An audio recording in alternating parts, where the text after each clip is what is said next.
الحمد لله رب العالمين،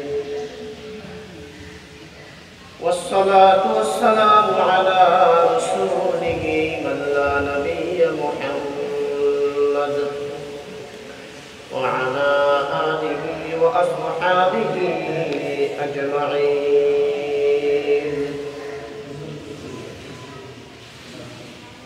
أما بعد، وقال تعالى في كلامه المجيد والفرقانه الحميد: أعوذ بالله من الشيطان الرجيم. بسم الله الرحمن الرحيم.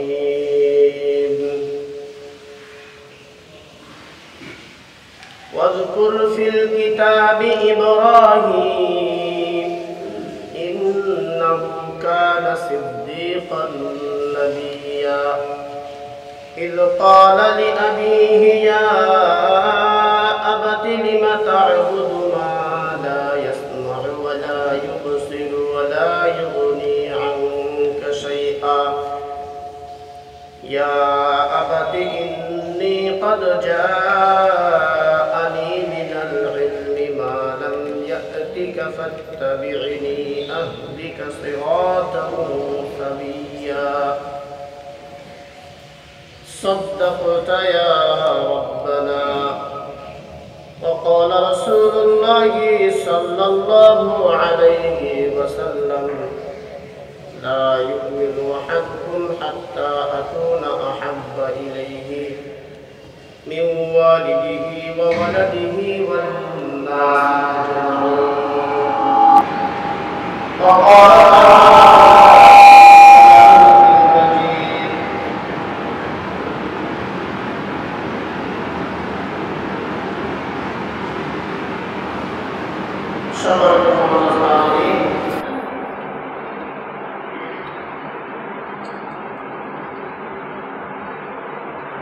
সর্বপ্রথম সেই মহান রব্বুল আলামিনের দরবারে শুকরিয়া আদায় করছি যে আল্লাহ জাল্লা শাআনুহু আমাদের অত্যন্ত দয়া এবং মায়া করে আল্লাহর ঘর মসজিদে আসার তৌফিক দান করেছেন।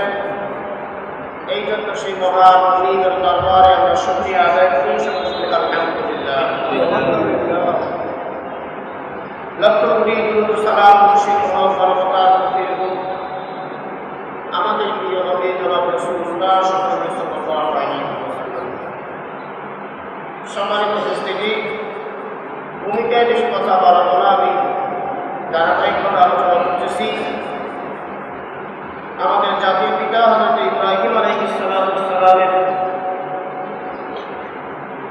জীবনের ঘটে যাওয়া বিভিন্ন কর্মকাণ্ড এবং সেই কর্মকাণ্ডের মধ্যে তেনার অবস্থান। তো আমরা যেহেতু হযরত ইব্রাহিম আলাইহিস সালামকে জাতির পিতা হিসেবে গ্রহণ করেছি, এই জন্যে আমরা নিজের পিতার আদর্শগুলো আমাদেরকে গ্রহণ করতে হবে। সম্মানিত উপস্থিতি, ইব্রাহিম আলাইহিস সালামকে আল্লাহ সুবহানাহু ওয়া তাআলা একটা সার্টিফিকেট দিয়েছেন। সেই সার্টিফিকেটটা হচ্ছে মিল্লাতা আবিকুম ইব্রাহিম ওয়া সাম্মাকুমুল মুসলিমিন। হযরত ইব্রাহিম আলাইহিস সালাম হচ্ছে আমাদের জাতির পিতা। এই সার্টিফিকেটটা আল্লাহ সুবহানাহু ওয়া তাআলা তাকে দিয়েছেন। তো কোনো একটা সার্টিফিকেট অর্জন করতে গেলে পরীক্ষা দিতে কি হয়? পরীক্ষা ছাড়া যদি কেউ সার্টিফিকেট অর্জন করে তাহলে সে সার্টিফিকেটটা কি ভুয়া সার্টিফিকেট।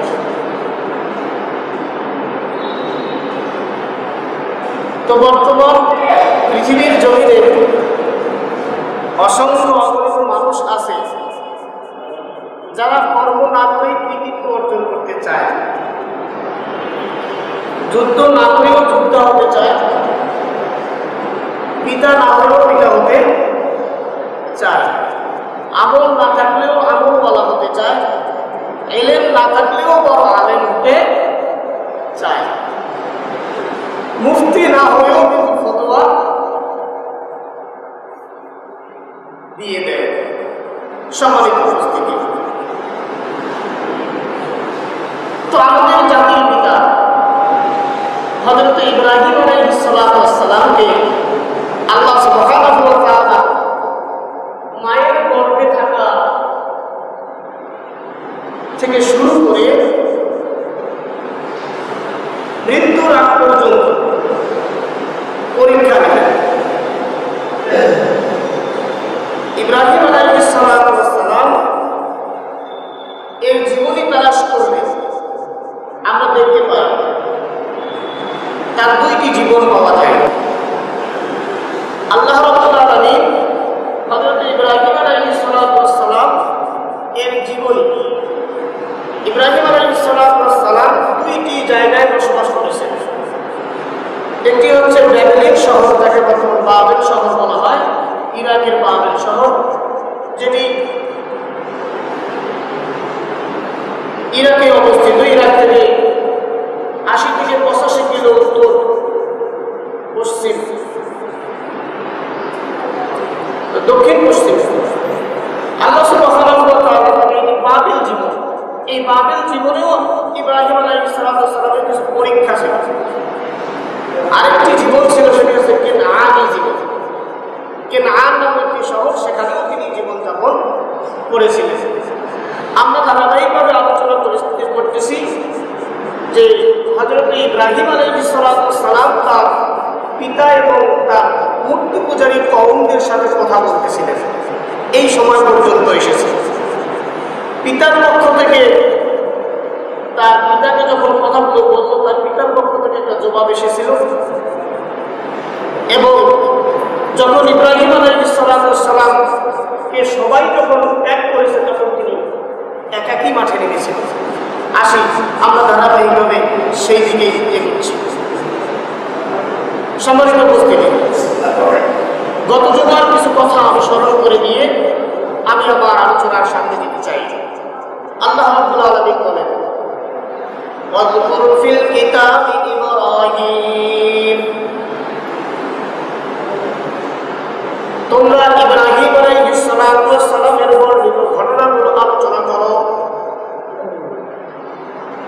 ইন্নাহু কানা সিদ্দীকান নাবিয়্যা, নিশ্চয়ই ইব্রাহিম আলাইহিস সালাম ছিলেন সত্য নবী। ইব্রাহিম আলাইহিস সালাম ছিলেন সত্য নবী।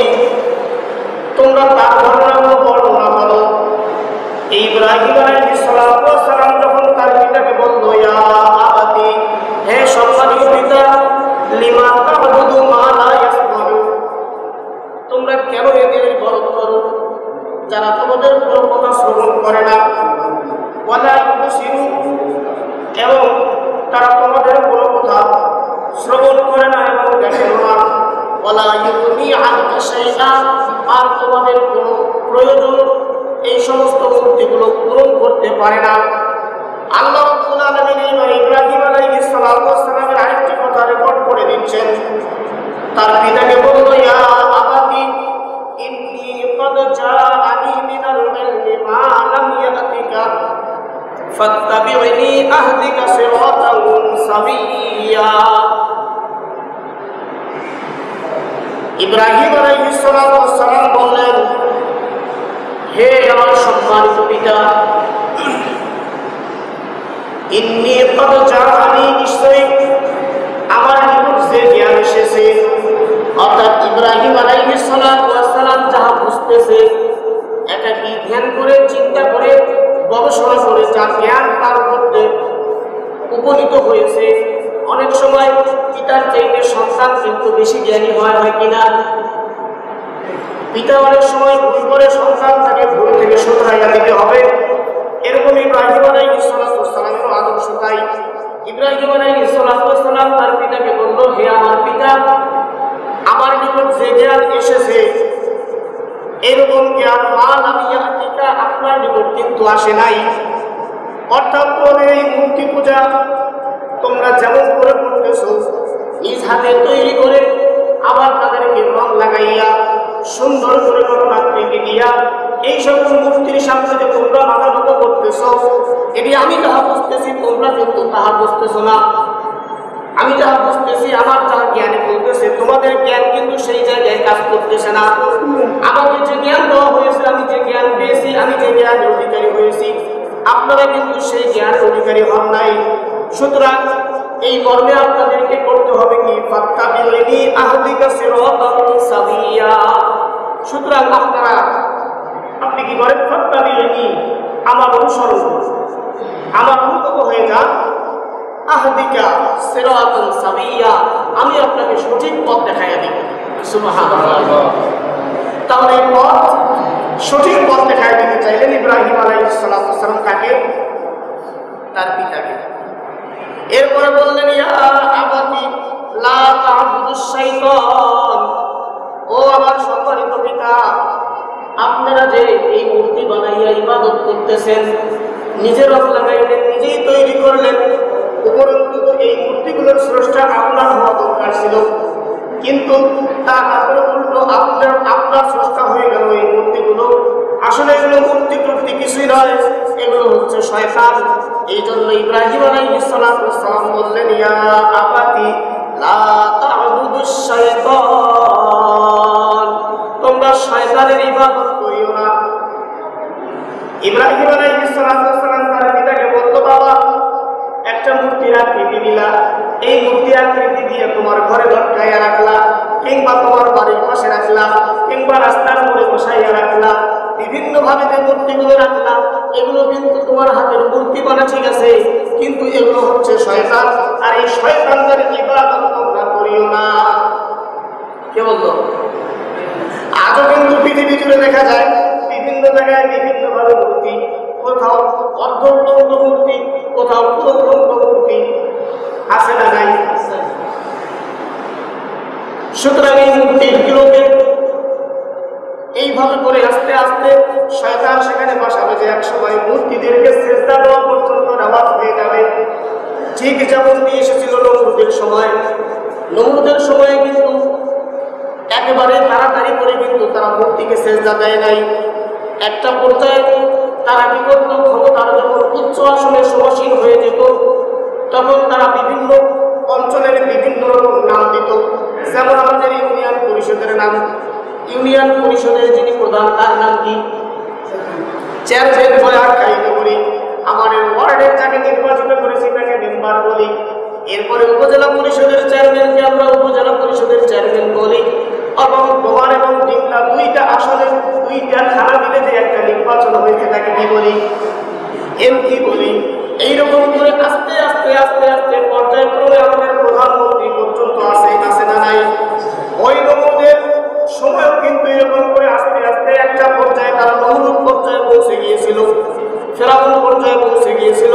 তাদের প্রধানমন্ত্রীর উপাধি ছিল ফেরাউন, তাদের প্রধানমন্ত্রীর উপাধি ছিল নমরুদ। এরকম করে তারা আস্তে আস্তে কিন্তু বিভিন্ন উপজেলায় বিভিন্ন মূর্তিদের নামে, বিভিন্ন মূর্তি যে আমরা ইবাদত, বিভিন্ন মূর্তির নামে তারা ওই পথটার নাম দিত। এরকম করে আস্তে আস্তে আস্তে আস্তে সেখানে তারা কি করেছিল? মূর্তি তৈরি করেছিল। এরকম করে আস্তে আস্তে তারা মূর্তির শহরে পরিণত হয়ে গিয়েছিল। আজও পৃথিবীর ইতিহাসে আমরা লক্ষ্য করতেছি, ইতিহাস এবং বর্তমান বাস্তবতা যদি আমরা একখানে নিয়ে আসি, যেরকম করে মূর্তির সরাসরি উঠে গেছে, তো অদূর ভবিষ্যতে আমরা কিন্তু সেরকম মূর্তির পূজায় লিপ্ত হয়ে যাব। সুতরাং সময় থাকতে সাবধান হতে হবে, দাঁত থাকতেই কিন্তু দাঁতের মর্যাদা বুঝতে হবে, ইমান থাকতেই ইমানের সদ্ব্যবহার করতে হবে। ইমান যখন ধ্বংস হয়ে যাবে তখন যদি আমরা লাঠি সোটা নিয়ে বের হই, মৃত্যু ছাড়া আর কোনো উপায় নাই। সম্মানিত উপস্থিতি, এইবারে ইব্রাহিম আলাইহিস সালাম বললেন, ইয়া আবাতি লা তা'বুদুশ শাইতান, ও আমার সম্মানিত পিতা, ওই শয়তানের কি করিও না, ইবাদত বন্দেগী করবে না। ইন্নাশ শাইতানা কানা লির-রাহমানি আসিয়া, নিশ্চয়ই শয়তান আমার দয়াময় প্রভুর অবাধ্য। কার অবাধ্য? শয়তান হচ্ছে দয়াময় প্রভুর অবাধ্য। আর যারা মূর্তি নির্মাণ করে তাদের ব্যাকগ্রাউন্ড আমরা যদি তালাশ করি, তারাও কিন্তু আমার আল্লাহ সুবহানাহু ওয়া তাআলার বিরোধিতা করে। সালাত আদায় করতে আসতে বলতে সালাত আদায় করে না, বিভিন্ন ভাবে পাশ কাটিয়ে চলে যায়। এই জন্যই পাশ কাটিয়ে চলে যায় কারণ তাদের ইমানের মধ্যে সমস্যা রয়েছে। যদি এই বাংলার জমিন যদি কি হতো, মুসলিমের দেশ না হতো, এই বাংলার জমিনে যদি 90% মুসলমান না থাকতো, তাহলে সালাত আদায় করতে যে ব্যক্তি বলতো তাকে উল্টা মার খাইতে হইতো। কিন্তু যদি একজন সালাত আদায় করতে বলা হয় যে ভাই সালাত আদায় করেন না কেন, আসেন সালাত আদায় করি, ওই ব্যক্তি যদি বিভিন্নভাবে বিভিন্ন সময় রেগে যায়, বিভিন্ন রকম কর্মকাণ্ড করে এবং মাথাটাই কিন্তু ঠিকে খেয়া থাকে যে 90% মুসলমানের দেশ, এই ব্যক্তিটা আমাকে সালাত আদায় করতে বলেছে, একে যদি হামলা করি তাহলে আমার উপরেও হামলা আসবে, এই জন্যই কিন্তু হামলা করে না। সম্মানিত উপস্থিতি বুঝতে হবে, সালাত আদায় করতে হবে। এইভাবে আল্লাহ রাব্বুল আলামিন বলতেছে যে ইব্রাহিম তার পিতাকে বলল যে আমার পিতা, শয়তানের পদাঙ্ক অনুসরণ করিও না, নিশ্চয়ই শয়তান আমার রহমানের অবাধ্য বান্দা। কোন বান্দা? কয়টা আদেশ অমান্য করছে? কয়টা? একটা মাত্র আদেশ অমান্য করেছিল। শয়তানকে আল্লাহ রাব্বুল আলামিন বলেছিল ওয়াইদ কুল্লা লিল মালাইকাতি ওয়াইদ কুল্লা সুজুদু লিআদম ফাসাজাদু ইল্লা ইবলিস। আল্লাহ রাব্বুল আলামিন ফেরেশতাদেরকে সবাইকে বলল যে তোমরা আদমকে সিজদা করো, সকলেই সিজদা করলো, ফাসাজাদু ইল্লা ইবলিস। ইবলিস সিজদা করলো না। ইবলিসকে বলা হলো কিসে তোমাকে বারণ করলো তুমি সিজদা করো না? ইবলিস যখন অহংকার আর গর্ব করে বলল কি যে ইব্রাহিমকে সিজদা করা আমার নিয়মের বিপরীত। কেমন করে? যখন আল্লাহ তুমি ওনাকে তৈরি করেছো আগুন দিয়ে, আর ইব্রাহিমকে তৈরি দিয়া, আদম আলাইহিস সালামকে তৈরি করেছো তুমি মাটি দিয়ে, সুতরাং মাটির গতি হচ্ছে নিচের দিকে, আগুনের গতি উপরের দিকে।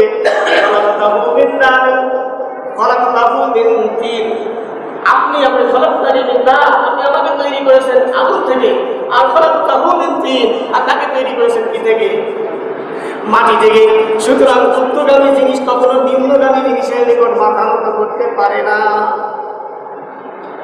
আল্লাহ রাব্বুল আলামিন বললেন যে ইন্নাকা লামুজরিমুন, তুমি ধ্বংস হয়ে গেলে, তুমি কাফের হয়ে গেলে, তোমাকে জান্নাত থেকে তারপর আল্লাহ রাব্বুল আলামিন তাকে বের করে দিয়েছিল।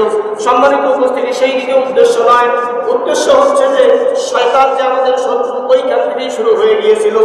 এইবারে ইব্রাহিম আলাইহিস সালাম বললেন যে হে আমার পিতা, আপনি যদি এই মূর্তি পূজা বন্ধ না করেন, আপনি যদি এই মূর্তি বানানো বন্ধ না করেন, আপনি যদি এই মূর্তিগুলো টাঙ্গায় রাখার ব্যবস্থাগুলো যদি বন্ধ না করেন, তাহলে আপনার জন্য আমি ভয় করতেছি। কি ভয়? বলতেছেন ইয়া আবাতি ইন্নী আখাফু আন ইয়ামাসসাকা আযাবুন মিনার রাহমান ফাতাকুনা লিশ-শাইতানি ওয়ালিয়্যা। বলতেছে হে আমার সম্মানিত পিতা, ইন্নী নিশ্চয় আমি আখাফু ভয় করতেছি যে আইয়া মাসসাকা আপনাকে স্পর্শ করবে, অর্থাৎ আপনাকে ধরে ফেলবে, আযাবুন মিনার রাহমান দয়াময়ের আযাব তোমাকে স্পর্শ করে ফেলবে, ধরে ফেলবে, এটি আমি ভয় করতেছি। সুতরাং ফাতাকুনা লিশ-শাইতানি ওয়ালিয়্যা, আর যখন আল্লাহর আযাব যখন তোমাকে ধরে ফেলবে তখন তো তুমি শয়তানের বন্ধু হয়ে যাবে। এখনো আমাদেরকে আল্লাহর আযাব গ্রেফতার করেছে কিনা? কি বলেন?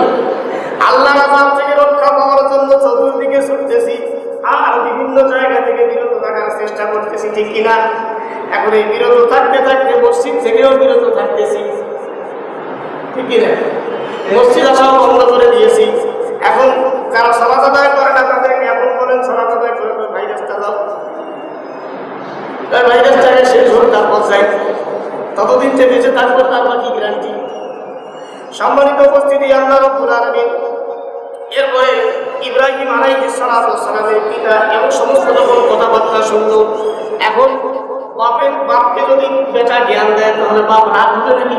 ঠান্ডা থেকে কি বলেন? আমাদের সন্তান যদি আমাদেরকে জ্ঞান দেয় তো তখন পিতা বলবে যে বেটা জন্ম দিলাম আমি, খাওয়াই যাবো আমি, পরে করলাম আমি, আর আবারে জ্ঞান দাও। এইবারে তার পিতা বলতেছে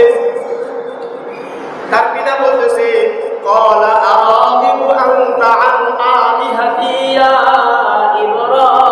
ইব্রাহিম, হে ইব্রাহিম তুমি আমার ইলাহদের সঙ্গে কি বিতর্ক করতেছো? আমার প্রভুদের থেকে কি তুমি মুখ ফিরাইয়া নিয়েছো। এই ইব্রাহিম, তুমি কি আমার প্রভুদের থেকে মুখ ফিরাইয়া নিয়েছো? তুমি কি আমাদের প্রভুর বদনাম করতেছো? তুমি কি আমার প্রভুদেরকে অমান্য করতেছো? যদি তুমি এটাই করে থাকো তাহলে আমার থেকে রেড সিগন্যাল শুনে নাও। কার পক্ষ থেকে? ইব্রাহিমের পিতার পক্ষ থেকে। ইব্রাহিমের পিতার নাম কি? আজর। এই আজরের পক্ষ থেকে এবারে রেড সিগন্যাল দিচ্ছে, বলতেছে লাইন লাম তানতাহি লাআরজুমান্নাকা ওয়াহজুরনি মালিয়া। তোমার এই সমস্ত কার্যকলাপ যদি তুমি বন্ধ না করো, তোমার এই সমস্ত কথাবার্তা যদি তুমি বন্ধ না করো, আমার প্রভুদের সঙ্গে যদি বেয়াদবি তুমি বন্ধ না করো, এই মূর্তির বিরুদ্ধে যদি কথা বলা বন্ধ না করো, তাহলে কি করবো আমি? তাহলে তোমাকে প্রস্তুত দিয়ে আঘাত করবো, অর্থাৎ পাথর দিয়ে আঘাত করে তোমার মাথাটাকে তেতলিয়ে দিব। আজ পৃথিবীর জমিনে আছে যারা আল্লাহ সুবহানাহু ওয়া তাআলার একত্ববাদের ঘোষণা দেয়, আল্লাহ সুবহানাহু ওয়া তাআলার দ্বীনকে যখন জমিনের মধ্যে প্রতিষ্ঠা করার জন্য চেষ্টা চালায়, তাদেরকেও কিন্তু ইটের উপরে মাথা রেখে আরেকটা ইট দিয়ে তাদের মাথাগুলো তেতলিয়ে দুনিয়া থেকে বিদায় করে দেওয়া হয়েছে। আল্লাহ সুবহানাহু ওয়া তাআলা কতগুলো রেকর্ড করে দিয়েছেন যে ইব্রাহিম আলাইহিস সালামের পিতা যখন সন্তানের প্রতি এরূপ আচরণ করতে পারে, তখন অন্য ব্যক্তি কেন একজন ইসলামী আন্দোলনের কর্মীদের সঙ্গে এই ব্যবহার করবে না? একজন পিতার চাইতে কি আরেকজনের মায়া মহব্বত বেশি থাকতে পারে? বেশি থাকতে পারে না। সন্তানের প্রতি পিতার কিন্তু অগাধ মহব্বত রয়েছে। সেই পিতা যখন তার সন্তানের মাথাটাকে পাথর দিয়ে ঢিল দিয়ে নিক্ষেপ করে তেতলিয়ে দিতে চেয়েছে, এরপরে শুধু তাই নয়, বলতেছে যে ওয়াজুরনি মালিয়া, এরপরেও যদি তুমি ক্ষান্ত না হও, এর চাইতে তোমার ভালো হবে যে তুমি আমার সামনে থেকে চলে যাও, তোমাকে আমি ত্যায্য করে দিলাম, তোমাকে আমি বহিষ্কার করে দিলাম। কিসের থেকে? ত্যায্য পুত্র করে না, পিতার প্রতি তার পিতার মহব্বত ছিল, এই জন্যে বলছে ঠিক আছে তোমার মাথাটা হয় না পাঠাইলাম, তুমি আমার থেকে কি চলে যাও, দূরে চলে যাও। এটা কার আদর্শ? কার আদর্শ? মাথা ফাটিয়ে দেওয়ার আদর্শ কার? আসরের। আর সত্য পথের দাওয়াত দেওয়ার আদর্শ কার? ইব্রাহিম আলাইহিস সালাম। আর ইব্রাহিম আলাইহিস সালাম আমাদের কি? আমাদের কি কি পিতা বলতে কি সমস্যা? কি বলেন? ইব্রাহিম আলাইহিস সালামকে পিতা হিসাবে পেয়ে আমরা গর্বিত নাকি দুঃখিত? কি বলেন? ইব্রাহিম আলাইহিস সালামকে পিতা হিসাবে পেয়ে যদি আমরা আনন্দিত না হই, ইব্রাহিম আলাইহিস সালামকে পিতা হিসাবে পেয়ে যদি আমরা যথেষ্ট মনে না করি, আরো যদি অন্য কোনো পিতার আদর্শ তালাশ করি, তাহলে কিন্তু বুঝতে হবে আমাদের ইমানের সমস্যা রয়েছে। ইব্রাহিম আলাইহিস সালামই একমাত্র আমাদের জাতির পিতা। আমাদের পিতার আদর্শ আমাদেরকে লালন করতে হবে। আমাদের পিতা যেরকম করে মূর্তির বিরুদ্ধে রুখে দাঁড়িয়েছিল, আমাদেরকেও সেরকম ভাবে মূর্তির বিরুদ্ধে ঈমানকে সাথে নিয়ে দাঁড়াতে হবে। আল্লাহ রাব্বুল আলামিন এবারে বলতেছেন, ইব্রাহিম আলাইহিস সালামের তার পিতার পক্ষ থেকে যখন এই কথাগুলো শুনলো, এই কথা শোনার পরে বলতেছেন ক্বালা সালামুন আলাইক, ও আমার সম্মানিত পিতা, আপনার প্রতি শান্তি বর্ষিত হোক। দেখেন, ইব্রাহিম আলাইহিস সালাম তখন পর্যন্ত কিন্তু নবুয়ত প্রাপ্ত হন নাই, তারপরেও তখন তো আল্লাহ তাআলা তাকে জানাইয়া দিলেন না। আর ইব্রাহিম আলাইহিস সালাম ছিলেন একজন নবী, তেনার প্রতি তো কোনো কিতাব অবতীর্ণ হয়নি, কিন্তু ইব্রাহিম আলাইহিস সালাম বললেন যে হে আমার পিতা, আপনার প্রতি শান্তি বর্ষিত হোক, সম্মান দিয়ে কথা বললেন। এরপরে বললেন শুধু কি তাই, সাস্তাগফিরু লাকা রাব্বি, আমি আপনার জন্য আমার রবের নিকট ক্ষমা প্রার্থনা করব। সুবহানাল্লাহ। এই জন্য পিতার জন্য কি করতে হবে? পিতার জন্য কি করতে হবে? ক্ষমা প্রার্থনা করতে হবে, ওই দোয়াটা করতে হবে। রব্বি জাআলনি মুকিমাস সালাতি ওয়া মিন যুররিয়াতি রব্বানা ওয়া তাকাব্বাল দুআ রব্বানা ইগফিরলি ওয়া লিওয়ালিদাইয়া ওয়া লিল মুমিনিনা ইয়াওমা ইয়াকুমুল হিসাব। এই দোয়াটা আমাদের করতে হবে। আল্লাহ রাব্বুল আলামিন বলতেছেন যে যে তারা ইব্রাহিম আলাইহিস সালাম বললেন সাআস্তাগফিরু লাকা রাব্বি, আমি আপনার জন্য ক্ষমা প্রার্থনা করব হে আমার পিতা, ইন্নাহু কানা বি হাফিয়া, নিশ্চয়ই আমার প্রতিপালক আমার রব আমার প্রতি অনুগ্রহশীল দয়াশীল, তিনি আমাকে দয়া করেন। একথা তিনি বলেন নাই যে আমি আমার রবের ইবাদত করি, রব আমার কথা শুনবেই, একথা বলছে, একথা বলেন। আমরা যেমনটা বলি, কোন মন্ত্রী মহোদয়ের সঙ্গে যদি আমাদের হট কানেকশন থাকে, কোন এমপির সঙ্গে যদি আমাদের হট কানেকশন থাকে, উপজেলা পরিষদের চেয়ারম্যানের সঙ্গে যদি আমাদের হট কানেকশন থাকে, তাহলে আমরা বলি যে ঠিক আছে ঠিক আছে, তোমার এই ব্যবস্থাটা আমরা করে দিব, উপজেলা পরিষদের চেয়ারম্যানের সঙ্গে আমার সেই কানেকশন আছে, আমার কথা ফালাবে না, আমার কথা ফালাইতেই পারবে না, আমি তার ডাইন হাত আর বাম হাত, কি বলি বলি কিনা? কিন্তু ইব্রাহিম আলাইহিস সালামের কানেকশন কার সাথে? আল্লাহর সাথে। আর আল্লাহ কত বড় পাওয়ারফুল, মাপা যাবে, ক্ষমতাটাকে মাপা যাবে। এত বড় পাওয়ারফুল লোকের সঙ্গে, এত বড় পাওয়ারফুল সত্তার সঙ্গে যার কানেকশন, সেই ব্যক্তিও বললেন যে আমার প্রতিপালক আমার প্রতি অনুগ্রহশীল, হতে পারে যে আমার প্রার্থনাটা তিনি কবুল করতে পারে। সম্মানিত উপস্থিতি, এবারে ইব্রাহিম আলাইহিস সালাম তার পিতাকে সালাম দিয়ে ওখান থেকে চলে গেলেন, ওখান থেকে চলে গেলেন। এখন দেখি যে সন্তানকে যদি বাড়ি থেকে বের করে দেওয়া হয়, সন্তানকে যদি কি দেওয়া হয়, বাড়ি থেকে বের করে দেওয়া হয়, তো বাড়ির আশেপাশের প্রতিবেশীর মানুষ দুই একটা এরকম থাকে যে তারা একটু কাছে ডেকে শোনে বিষয়টা কি, ঠিকই না ঠিকই না? ইব্রাহিম আলাইহিস সালাম এরপরে যখন চলে গেলেন, আরো একবার মানুষ তাদেরকে জিজ্ঞাসা করতে যে কি ব্যাপার, কি সমস্যা। তিনি এখন ইব্রাহিম আলাইহিস সালাম চিন্তা করতেছেন, গবেষণা করতেছেন, অনেক ঘটনা, বিস্তারিত বললে অনেক সময় যাবে, একটু সংক্ষিপ্ত আকারে বলতেছি। ইব্রাহিম আলাইহিস সালাম এরপরে চিন্তা করলেন যে এই প্রতিমাগুলো আমার পূর্ণ হতে পারে না, এই প্রতিমাগুলোর ইবাদত আমার পিতা করতেছে, আমার জাতিরা করতেছে, সুতরাং এগুলো আমার পূর্ণ হতে পারে না। এরপরে তিনি তার পিতাকে ডেকে বললেন ওয়াইদ ক্বালা ইব্রাহিমু লিআবিহি আযারা আতাত্তাখিযু আসনামান আলিহা, এরপরে বললেন যে হে আমার সম্মানিত পিতা এবং হে আমার জাতি, আমি আপনাদেরকে লক্ষ্য করতেছি যে ইন্নী আরাকা ওয়া কওমাকা ফি দালালিন মুবিন, যে আমি দেখতেছি আপনারা এবং আপনার জাতিরা সবাই কিন্তু পথভ্রষ্টের মধ্যে রয়েছেন। এইবারে যখন এই সমস্ত চিন্তা ভাবনা করলেন, আল্লাহ সুবহানাহু ওয়া তাআলা এবারে ইব্রাহিম আলাইহিস সালামের হৃদয়ের মধ্যে একটু জ্ঞানের সঞ্চার করে দিলেন। কিসের সঞ্চার করে দিলেন? জ্ঞানের সঞ্চার করে দিলেন, একটু জ্ঞানের প্রকাশ করে দিলেন। এইবারে আল্লাহ তাআলা বলতেছেন ওয়া কাযালিকা নুরি ইব্রাহিমা মালাকুতাস সামাওয়াতি ওয়াল আরদি লিয়াকুনা মিনাল মুকিনিন, আর এমনভাবে আমি ইব্রাহিমকে আসমান এবং জমিনের কিছু নিদর্শন দেখাইয়াছি যাতে করে তার ঈমানটা অত্যন্ত মজবুত হয়ে যায়। ঈমানটাকে মজবুত করার জন্য আল্লাহ সুবহানাহু ওয়া তাআলা তার হৃদয়ের মধ্যে কিছু প্রশ্ন উত্থাপিত করে দিল। কি প্রশ্ন উত্থাপিত করে দিল? সেই সময়ের মানুষেরা তারকার পূজা করত, চন্দ্রের পূজা করত, সূর্যের পূজা করত। কিসের পূজা করত? তারকার পূজা করত, চন্দ্রের পূজা করত, সূর্যের পূজা করত। এখন তিনি মূর্তি পূজা থেকে সরে আসলেন। এরপরে চিন্তা করতেছেন যে আসলে মূর্তি তো আমাদের প্রভু হতে পারে না, এগুলোকে আমরাই তৈরি করলাম, আমরাই রং দিলাম, আমরাই রূপ দিলাম, আমরাই আবার পানিতে শেষ করে দিয়ে দিই।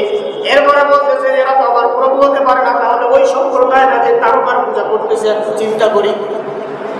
এইবারে চিন্তা করতেছেন ফালাম্মা জান্না আলাইহিল লাইলু রাআ কাওকাবান ক্বালা হাযা রাব্বি, তিনি চিন্তা করলেন, বললেন যে যখন রাত হয়ে গেল তখন তারকা আকাশে দেখা দিল কিনা, সন্ধ্যা হলে তারকা দেখা দেয় কিনা। তারকা যখন দেখা দিল তখন ইব্রাহিম বললেন ক্বালা হাযা রাব্বি, এইটা কি আমার প্রভু, এটা কি আমার প্রভু হতে পারে? কিন্তু কিছুক্ষণ পর দেখলেন তারকা কি হয়ে গেল, অস্তমিত হয়ে গেল। তারকা কিছুক্ষণ পর কি থাকে? কিছুক্ষণ পর থাকা তারকা থাকে না, অস্তমিত হয়ে গেল। তখন তিনি বললেন ফালাম্মা আফালা ক্বালা লা উহিব্বুল আফিলিন, এই তারকা যখন কি হয়ে গেল, অস্তমিত হয়ে গেল, তখন তিনি বললেন যে যেইটা অস্তমিত হয়ে যায়, যেটা শেষ হয়ে যায়, যেটা ধ্বংস হয়ে যায়, সেটাকে আমি পছন্দ করি না। তাহলে তারকাকে তিনি আল্লাহ মানলেন না। এরপরে বললেন কি, এরপরে আল্লাহ তাআলা তাদের আরেকটা নিদর্শন দেখালেন, কি হলো, ফালাম্মা রাআল কমারা বাযিগান, এরপরে তারকার উপরে চাঁদ উদিত হয়ে গেল। চাঁদ যখন আলোকিত হয়ে যায়, তারকার আলো তখন কি হয়ে যায়, বিলীন হয়ে যায়। যখন চাঁদ যখন উজ্জ্বল হয়ে আলোকিত হয়ে উদিত হয়ে গেল, তখন তিনি বললেন যে ফালাম্মা রাআল কমারা বাযিগান ক্বালা হাযা রাব্বী, তিনি বললেন যে এই যে চন্দ্র উদিত হয়ে গেল এটাই আমার প্রভু। কিন্তু কি হয়ে গেল, ফালাম্মা আফালা, এটাও কিছুক্ষণ পর কি হয়ে গেল, চাঁদ কি সবসময় থাকে? চাঁদ কি সবসময় থাকে? চাঁদও সবসময় থাকে না।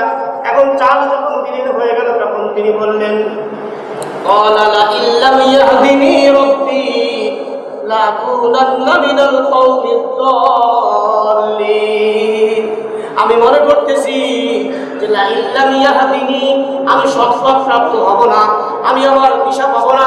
অর্থাৎ কোন দিশা, আমি আমার রবের পরিচয় সম্পর্কে যে দিশা, যে রাস্তা, এই রাস্তা ততক্ষণ পর্যন্ত পাবো না যতক্ষণ পর্যন্ত লাইন লাম ইয়াহদিনি রাব্বী, আমার রব আমাকে ততক্ষণ রাস্তা দেখায়া দিবে না। লাকুনান্না মিনাল কওমিদ দাল্লিন, আর আমি স্পষ্ট দেখতে পাচ্ছি আমার এই জাতি পুরোটাই পথভ্রষ্ট এবং গোমরাহির মধ্যে রয়েছে। আল্লাহ সুবহানাহু ওয়া তাআলা এরপরে তাকে আরেকটা জিনিস দেখাইলেন, ফালাম্মা রাআশ শামসা বাযিগাতান ক্বালা হাযা রাব্বী হাযা আকবার, সূর্যকে দেখলো, সকাল উঠে দেখলো সূর্য আলোকিত হয়ে উঠে গেল। এই সূর্যকে দেখলো আর চিন্তা করলো, হায় রে, তারকা দেখেছি অল্প আলো, চন্দ্র দেখেছি তার চেয়েও বেশি আলো, এবার সূর্য দেখতেছি গোটা পৃথিবী আলোকিত করে দিয়েছে যে কিনা।